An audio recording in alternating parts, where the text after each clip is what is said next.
बिहार के नालंदा में आस्था का बड़ा केंद्र शीतला माता मंदिर, जहां लोग श्रद्धा लेकर पहुंचते हैं, वहां अचानक चीख पुकार गूंज उठती है। पूजा अर्चना के बीच कैसे हालात इतने बेकाबू हो गए कि आस्था का स्थल शोक में बदल गया। क्या किसी ने सोचा था कि दर्शन के लिए उमड़ी भीड़ मौत का कारण बन जाएगी? मंदिर परिसर में हजारों श्रद्धालु थे। क्या प्रशासन को इसकी जानकारी नहीं थी?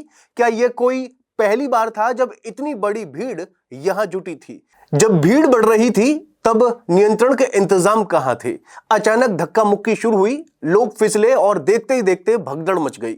8 लोगों की जान चली गई, कई घायल हो गए। सवाल यह है, इन मौतों का जिम्मेदार कौन है? घटना के बाद बिहार के पुलिस महानिदेशक विनय कुमार मौके पर पहुंचे। उन्होंने साफ कहा कि सुरक्षा व्यवस्था में गंभीर चूक हुई है। लेकिन सवाल यह है कि यह चूक पहले क्यों नहीं दिखी?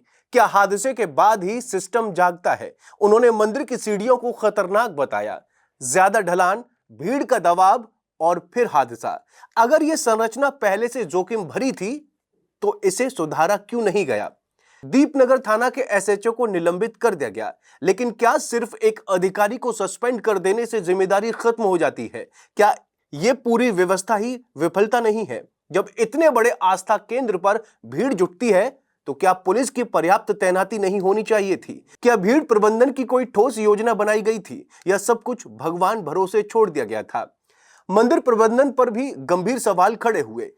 डीजीपी ने आरोप लगाया कि उनका ध्यान श्रद्धालुओं की सुरक्षा से ज्यादा दान दक्षिणा पर था। अगर यह सच है तो क्या आस्था अब सिर्फ कमाई का जरिया बन गई है? स्थानीय लोगों ने भी आरोप लगाया कि पुजारी श्रद्धालुओं को रोककर दक्षिणा लेने में लगे थे। क्या यह देरी भी भीड़ के दबाव का कारण बनी? सबसे बड़ा सवाल, जहां हजारों लोग रोज आते हैं वहां बुनियादी सुविधाएं क्यों नहीं थी? ना प्राथमिक चिकित्सा केंद्र, ना पर्याप्त पानी, ना कोई आपात व्यवस्था। अगर पहले से ये इंतजाम होते तो क्या कुछ जानें बचाई जा सकती थी? राष्ट्रपति द्रौपदी मुर्मू और प्रधानमंत्री नरेंद्र मोदी ने संवेदनाएं व्यक्त की। मुआवजे की घोषणाएं हुई, किसी ने 2 लाख, किसी ने 6 लाख। लेकिन क्या पैसों से उन परिवारों का दर्द कम हो जाएगा जिन्होंने अपने लोगों को खो दिया?